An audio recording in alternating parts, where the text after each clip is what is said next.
We might as well just skip the other sermon.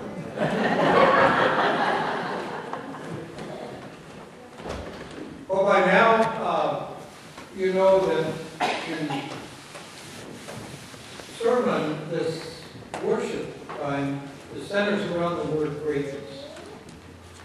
And focusing on that gospel from Mark chapter 9. So let me tell you a story that my dad came home with on one of the trips to the Holy Land. And he could hardly wait to tell everybody about this little tale, you know. And it had to do with the ancient city of Jerusalem. And it had to do with the Temple Mount, where the ancient temple of Jerusalem had stood, that now you can go there and see the Dome of the Rock. So that that area is a holy site to three of the world's major religions. Of course, the Jews with the ancient temple,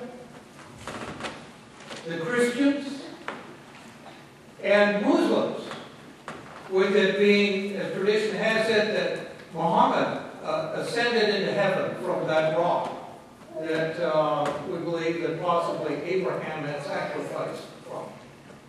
So it was a holy site. And it was customary then, respectful. You had to do it. You first had to remove your shoes before entering that holy site. So that must mean at home, that's a holy site too, in our house. But you got to remove your shoes before you go in. At any rate, in Jerusalem, in that holy site, there's a fountain outside the Dome of the Rock, and there is this large step area where people can sit down, remove their shoes before entering the Dome of the Rock, out of respect. Well, the way my dad told this story was it just so happened on one occasion that great boxer, remember his name, Muhammad Ali, happened to be there. And it just so happened that Muhammad Ali had on a very expensive, nice-looking pair of shoes. So Muhammad Ali was in a quandary of what to do. Well, he couldn't go in the Dome of the Rock with them on, so he had an idea. He wrote out a note, and in his humble fashion, he said, "These shoes belong to the greatest prize fighter in all the world, Muhammad Ali." Took them off, put the note inside, and went with his tour group into the Dome of the Rock. Now, upon coming out, it just so happened that his shoes were missing. With this note, though, in the place where the shoes had been. These shoes were taken by the greatest and fastest runner in all Israel. How my dad loved to tell that. In today's gospel lesson, Jesus and his disciples, the way Mark has it, they arrived back in Capernaum. And Mark just doesn't say they came back to town.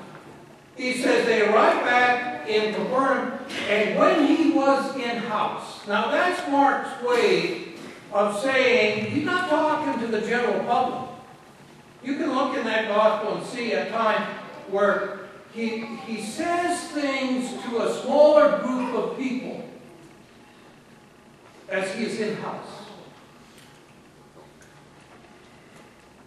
He asked his disciples, "What were you arguing about on the way?"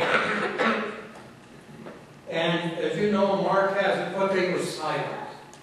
They were silent, for on the way they had argued with one another about who was the greatest.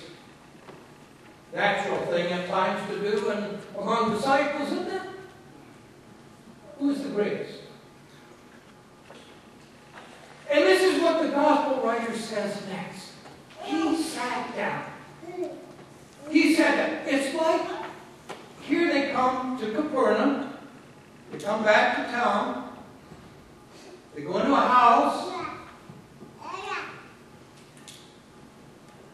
And then Jesus sits down.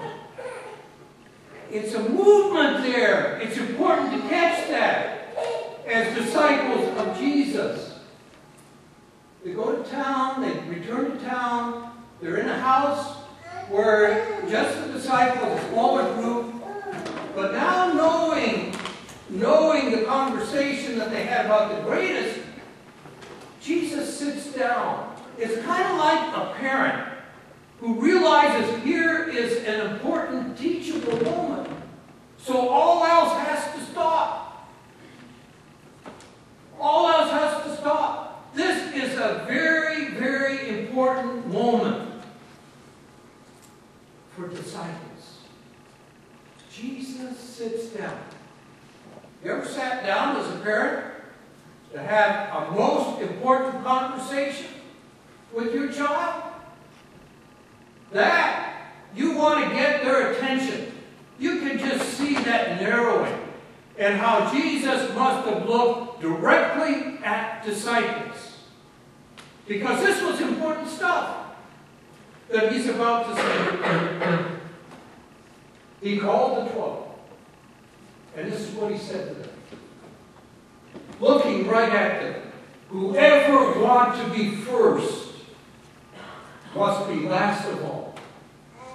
Whoever wants to be first must be last of all. And servant of all. Does that bring back any pictures in the gospel accounts? Maybe like the Last Supper? Where Jesus washed their feet.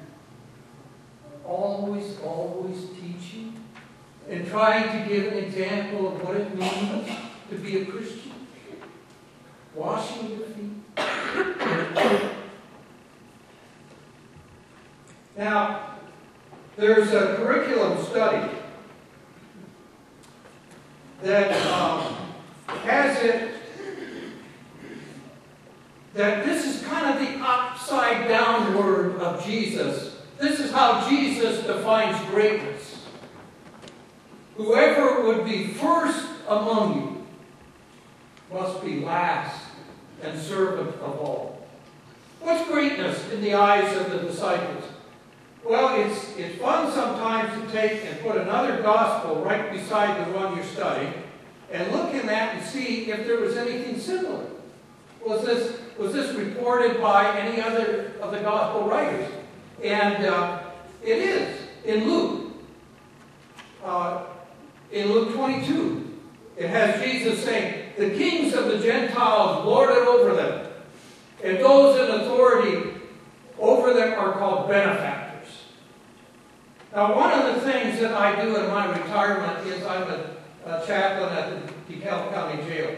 I'm a liaison between the pastors and the inmates and the jail staff.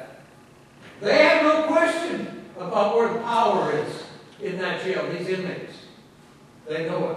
They keep conversation to themselves. They never challenge the jailer. Not even the chaplains. Here's the way the Message Bible has Jesus' words about power. Kings like to throw their weight around. And people in authority like to give themselves fancy titles. Now that ought to be a humbling thing to the Reverend Dr. Robert Craig. Fancy titles. I live with that word. I live with that. I want to get people to have the right message about what power is among disciples, especially among the clergy, especially among the elders, the deacons, and leaders in the church. So how does Jesus speak of greatness? In today's gospel lesson, Jesus uses the word first. Now those of you that participated in sports in grade school, high school, maybe even college, we've just gone through the Olympics recently. We think of first. Michael Phelps. One. There are others. First. But how did Jesus, when he spoke, how did he use the word first? This is how he did it. First, be reconciled to your